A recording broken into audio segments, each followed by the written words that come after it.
Hello, Kraken fans. Welcome into our virtual draft show served up icy cold by the fine folks over at Coors Light. My name is Everett Fitzhugh, and I am thrilled and honored to welcoming you into the 2020 NHL Draft pre-show for your Seattle Kraken. Now, we're going to take you around this draft process and tell you a little bit about what you can expect when the Kraken step up to the podium coming next summer. We're going to speak with Ricky Olczyk, the assistant general manager of your Seattle Kraken and the general manager of the to-be-announced AHL team down in Palm Springs. We're going to get his thoughts from a hockey ops perspective as what we can expect from the draft, what players and what coaches look for and management look for when they're trying to draft their players. We're going to hear from Ian Furness as well from KJR 950, some of the local kids here in the Seattle area with Everett and the Seattle Thunderbirds just up the road. They're going to probably have some players to hear their names called over the next couple of days. We'll also hear from Andy Eide from the Sound of Hockey podcast, NHL.com, and really your catch-all for everything that is hockey here in Seattle about the WHL, some of the prospects that could go as well in those drafted in those picks also. So a fun day heading up here for us, about a half an hour until the NHL draft coverage on NBCSN. You can follow there as well as on NHL.com with every single pick in the first round of the NHL draft. Some big news already today in the NHL draft day is more than just picking your players. It's also about making trades. We've already had a big trade today, Max Domi being sent from Montreal to Columbus in exchange for Josh Anderson.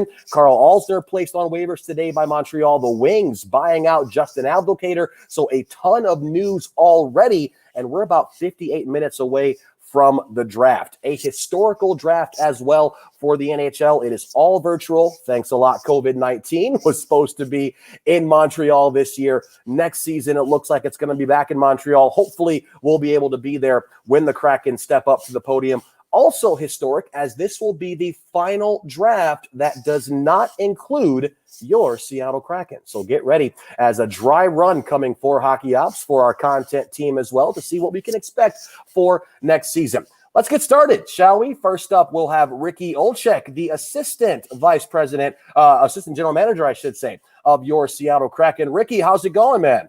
Very good, Everett. It's good to be with you and all our hockey fans across the world. This is a big day, special day for these young athletes to get drafted and all their dreams coming to fruition. Absolutely, and we're going to set the table for these fans here in Seattle. Now, you yourself have been a part of a lot of drafts from a scouting standpoint, from a front office standpoint. I want to get your take on when you're scouting these players and when you're sitting in that war room, in that draft room, what are you looking for when it comes to taking a player? Is it as simple as the best available, or are there different character traits you're looking for? Are there different skill sets that you're trying to find when you're going into that room? What are you looking for as a GM, as a scout, as the person who is doing all the drafting? Well, when we get to that last moment before we make the announcement, get ready at the podium, there's a lot of work, a lot of miles, a lot of sweat, a lot of tears, a lot of gas mileage, a lot of hotels, and long nights away from families. I mean, our scouts do a tremendous job. They don't get enough credit. They're certainly not paid well enough, and they certainly don't get enough credit for all the toils and labors that they go through during a season. But they love it. They're just hockey junkies, and in particular, the amateur group is just an amazing ensemble. So the traits that we're looking for in players, and every team's different from what they're looking for, but certainly you're looking for skating ability, you're looking for puck skills, character on and off the ice. It's certainly very important that not only the players contribute into the community as well. That's a big thing. So we want good character players. So again, every team's different. Sometimes it's the best best player available. And in other circumstances, it's for a need. So a team that's maybe closer to a cup or feel that they have some room, they might draft down. They might try to pick up a certain position. And then again, you're always trying to forward think as well, looking towards the future.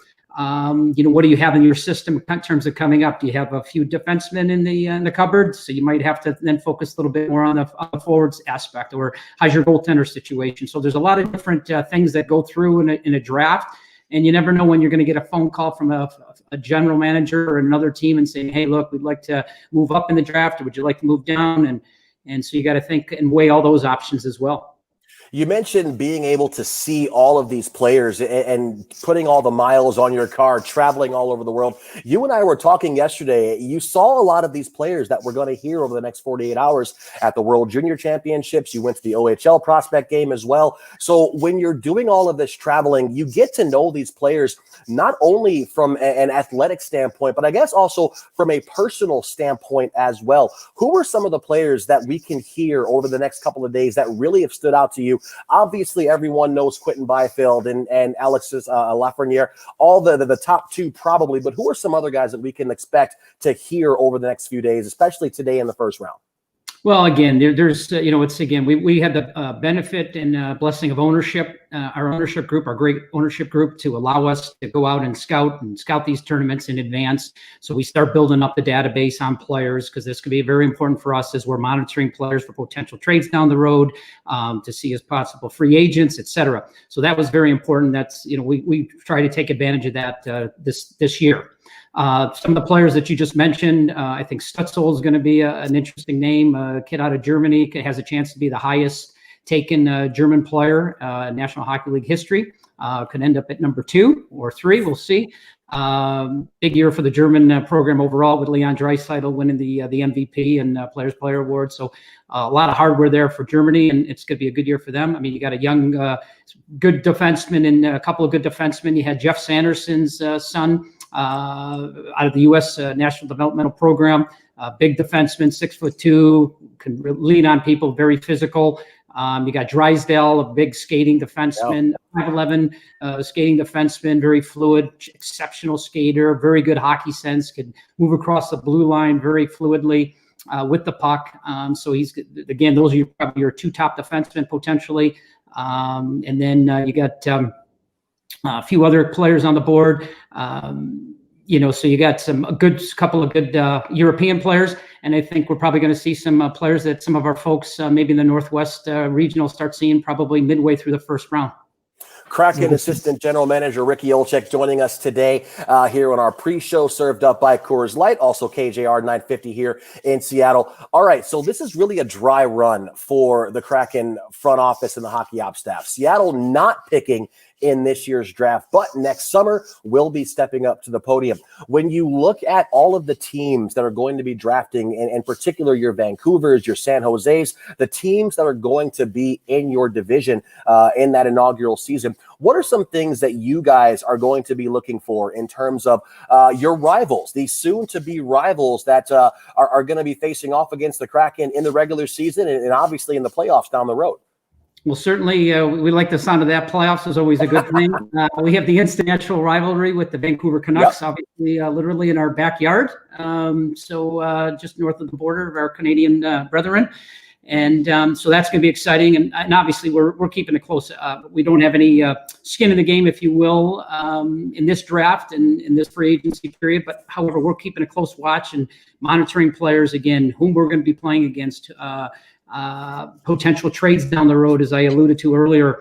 So we're certainly keeping a close eye on this and seeing all the movement and positioning that teams are doing to prepare themselves for the upcoming 2021 season, whenever that may be. This is kind of a weird time for us to be in October, having a draft, talking about the draft. Right now, we'd be talking about opening night and getting ready for the start of the campaign. But be that as it may, we'll deal with it. And we're just excited about this. It's an exciting day for all the folks and all the families and the players, and a lot of people who help them get to where they're at on this day. Again, that sometimes gets forget, if I may. You feel all the people that have supported these young athletes throughout their lives, families, of course, driving those long miles, taking them up in the early practice, taking them to early practices, taking them on long road trips, sacrificing not only their time and their effort, but certainly financial. It's a financial sacrifice as well. And then you think about the teachers and then support staff and their church people. And it's just amazing. And again, I know they're thinking of these people because they helped them achieve to their dream of getting drafted in the National Hockey League. You mentioned the Kraken coming up next year, and you and I were talking yesterday. It's hard to believe that if everything goes according to plan, if we get back to normal, exactly 1 year from today we'll be in NHL opening week. So potentially the Kraken could be taking the ice in about 365 days. That's crazy. One last question before we get out of here, let you go. You have had some experience with the drafting process. Obviously, your brother, Eddie Olczyk, who is the voice of NHL on NBC and Stanley Cup champion himself, he's got drafted. He's been through this as well. What is it like as not only a player, having been able to see it with him, but also as a family member, parents, brothers, sisters, coaches, like you said? What's it like being a part of that experience and watching someone's name get drafted, being up on that stage? And you've been a scout in this league for a long time, and you've been in various front office positions. How can you just describe that feeling of hearing your name called and putting that sweater over your head?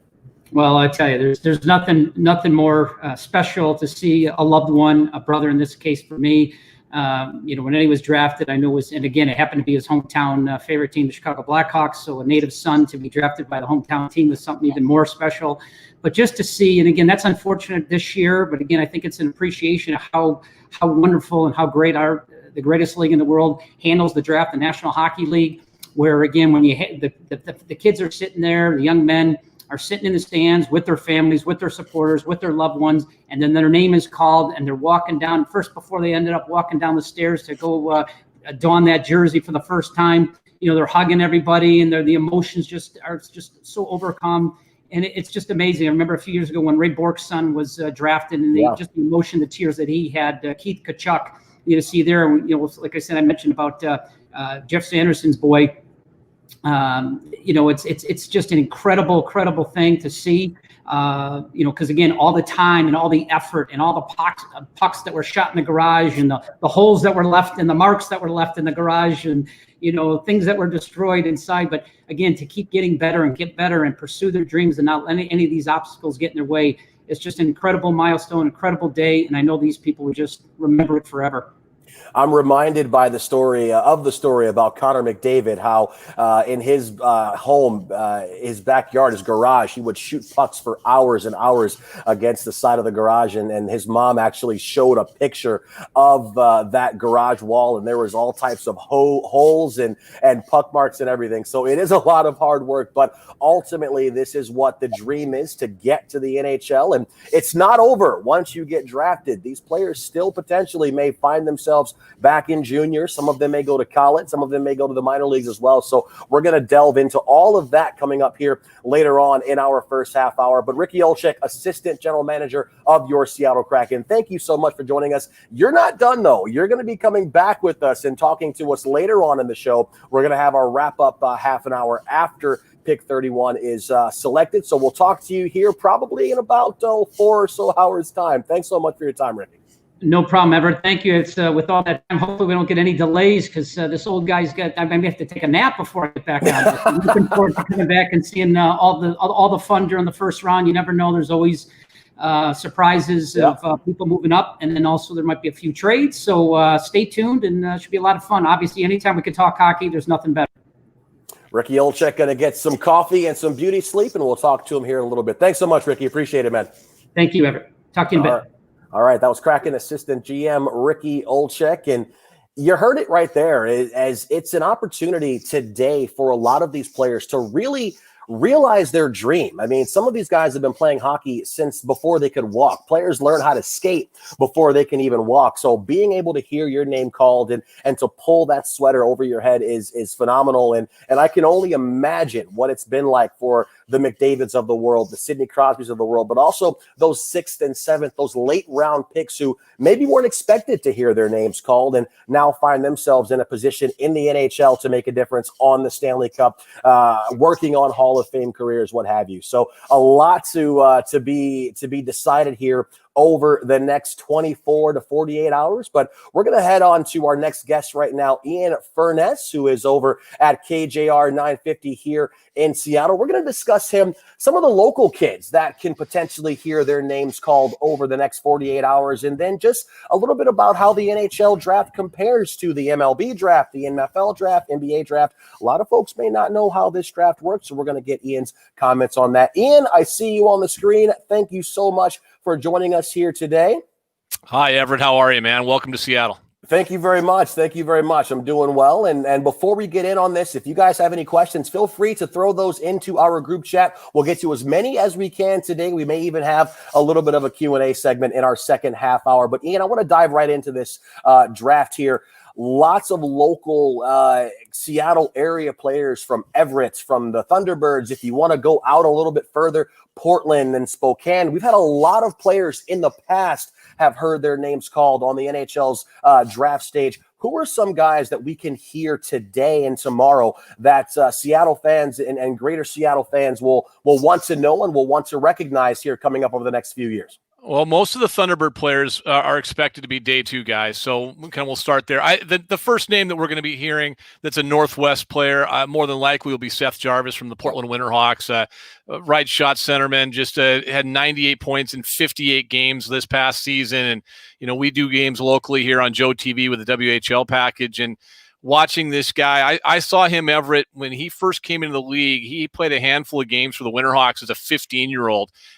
This was his 17-year-old season this past year, and we can kind of go into how all of that works. I think a lot of people have questions about that in a second, yeah. But he came in as a 15-year-old filling in because they had some guys off at World Juniors or what have you, and he came full face shield on, looking like a kid, and he made a difference the first time we saw him play. I remember watching and saying, there's no way this kid's 15. He came in, he was kind of running around a little bit. He's not afraid. He gets his nose dirty, plays for a smaller player, plays a heavy game, and then just watching his skill develop the last couple of years. I love this guy. Someone's going to get a steal. People will look at him. He's not the biggest guy. The NHL's changed. It's not 6'4", 220 anymore, but for the most part. But he's a really special talent. I'm excited to see what he does at the next level. And the biggest nightmare for WHL fans here locally, if knock on wood we get a season, if you're a fan of Everett or Spokane or Tri or Seattle, he'll probably be back this year. I would assume he's a year or two away from the NHL. Now, you mentioned all of those players who potentially could go today, and you look at the past, some of the guys who've gone from this area. Carter Hart, who is now the goalie of the future for Philadelphia. Matthew Barzal doing great things up in with the Islanders. A lot of players have gone, but it can be a very long road to get to the NHL. Just because you hear your name called doesn't mean you're going to suit up on opening night 2020. When you compare this draft to the NBA draft, the NFL draft, this is more of an MLB type of draft where these guys still may need some more seasoning. They still may need some more time in the minors, in juniors before they're ready. Just compare and contrast some of those differences and why it takes 2 to 3 years to hear or to see, rather, your favorite player that was drafted in the NHL. Everett, I think it's a great way to kind of get people acclimated and understanding what's going on. Listen, now, first, let me point this out. Because I know Andy Eide's coming on with you later, and Andy's kind of the guru of all things junior hockey in the Northwest and the WHL, and he'll know the third line defenseman or the third line centerman for the Saskatoon Blades. He'll fire that off at you in a second. But for those who are new, not you Thunderbird fans and Silvertips and Winterhawk fans, I know you guys know all of this, but for people who are just getting acclimated to the NHL and hockey, here's how it works. The NHL drafts players starting the year they turn 18, so after your 17-year-old season, and there's a birth date involved with September 30th and things like that. But by and large, when you're 17, turning 18 that year, you're eligible for the NHL draft. And the NHL drafts, like you said, very much on potential, like the Major League Baseball. They'll draft a player projecting him 2 or 3 years out. There are exceptions to the rule. There's guys that come in right away and play. Connor McDavid comes to mind, obviously, guys like that. Eichel. There's players that get drafted and they step right into a lineup. By and large, you're usually a couple years away. Case in point, you mentioned Carter Hart. He got drafted, played 2 more years in Everett, got a World Junior Championship in there as well. Matthew Barzal, also drafted, came back to Seattle, actually played a couple games 1 year with the Islanders, but played 2 years in Seattle, won a WHL championship. Most of the time, guys get drafted, and they're 2 years out. Cody Glass was the first player drafted by the Las Vegas Golden Knights. Now, part of it is that organization is so deep in we saw they run 4 lines out there. But he's only played, I believe, 37 games in the National Hockey League, and he's been out for a couple of years now. So it does take time for guys to develop. A lot of times it's just physically. Now, there are exceptions. I look back, Peter Nedved drafted 2nd overall by Vancouver back in, 1990, and he came in and played right away in the National Hockey League. So there are exceptions. So that's where it's a little bit different than, say, Major League Baseball. Baseball, it's rare that you step in and play in Major League Baseball right away. Hockey will have 2 or 3, maybe 4 guys every year, and then you can play a handful of games as well and then get sent back to juniors. College is a little bit different because you got to sign and all those things, and that's the other thing we should probably touch in on. We focus out here. I know we do because we have all the junior teams in the WHL in the Northwest, Seattle, Tri-Cities, Spokane, Everett, and Portland. But you draft from the U.S. Hockey League. Yep. College hockey. There's Tier 2 or AKA Junior A hockey up in Canada as well. So there's a lot of different levels you can draft from. But by and large, you're usually a couple years away. So it's not the NBA or the NHL or NBA or the NFL, but it's also a little bit different than Major League Baseball in the sense that you can step in right away. But if you're looking for comparison, you're right. MLB is probably the closest thing.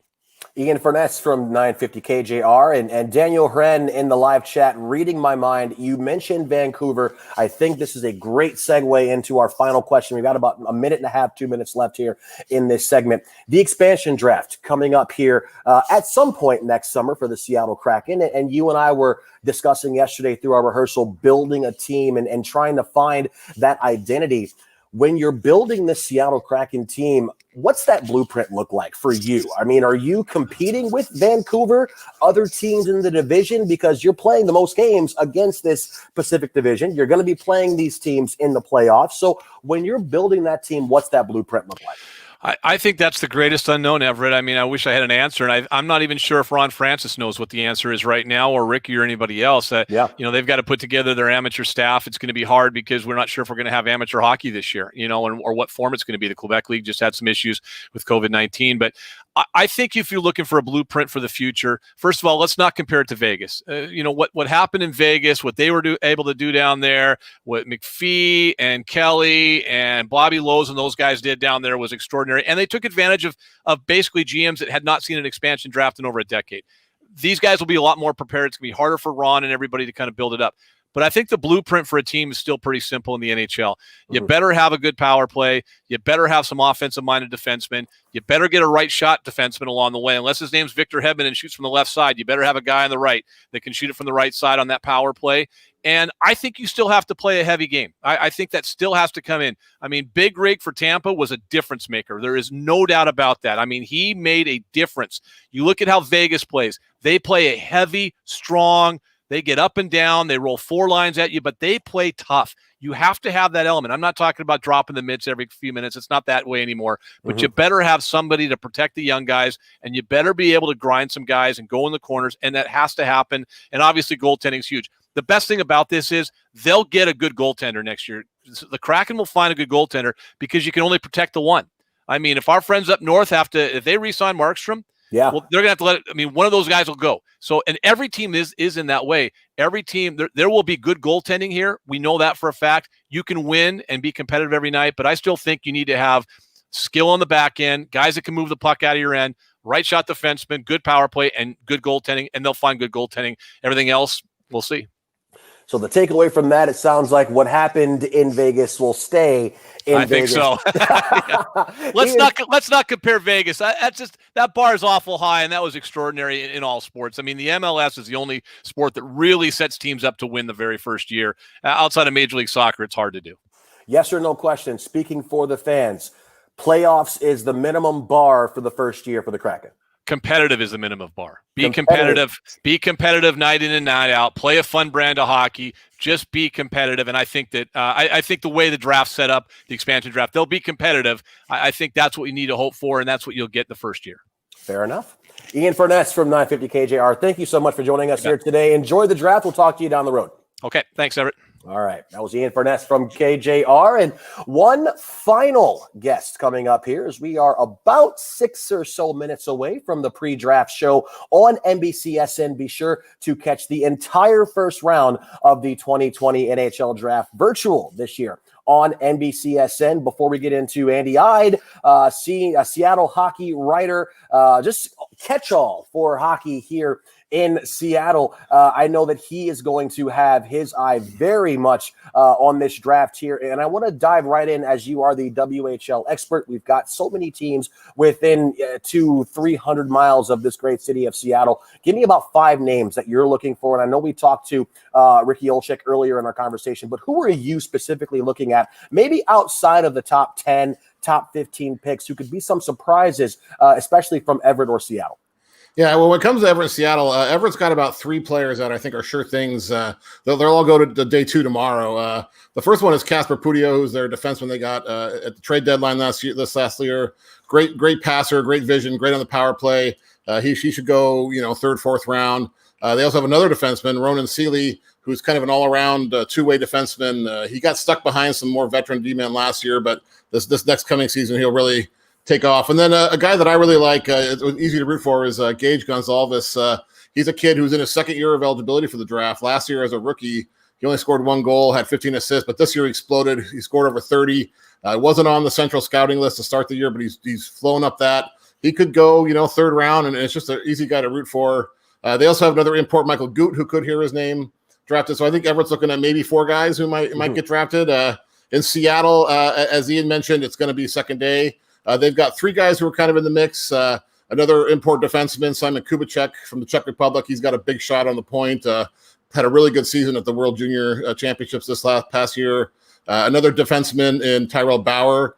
Big, strong, kind of a throwback defenseman, stay-at-home guy, but he can retrieve the puck and make a first pass. And then like Gonzalez, Seattle's got another guy who wasn't necessarily on the central scouting list, Matt Rempe, who's a 6'8" center, 6'8", 235 pounds. He's got skill to go with that. That's a big kid. He's going to be a handful for the WHL this coming season. You were sitting backstage in our fancy green room, and you've been able to listen to all of the guests that we've had. And one question that we haven't asked yet, and I want to set the table for you, and we're going to talk to you in our second half hour after the draft. But what happens to these players if they don't hear their name called today or tomorrow? That's not it for the draft dream. That's not it for the NHL dream. If you don't hear your name called, from your experience, what is next? Set that table for the folks out there who may not know. Yeah, your dream is definitely not over. There are a number of players who ended up in the NHL after not getting drafted. You just go back to your team. You just keep plugging away. You keep working. Someone's going to find you. If you're 19, 20 years old and you can play, a team is going to find you. There's been some really great examples of that recently. We just saw the Tampa Bay Lightning win the Stanley Cup.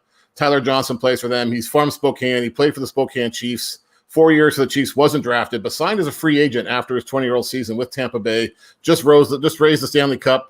He's had a great career. Brendan Dillon, the defenseman who played for the Thunderbirds, played for the Sharks, played for the Dallas Stars, and most recently the Washington Capitals. Another guy who went undrafted and signed as a free agent, made his way into the NHL, and now he's played 600-some NHL games. So dream is definitely not over. If you don't get drafted, it's not the end of the road. Just keep working, and someone will find you. If you can play the game, they'll find you.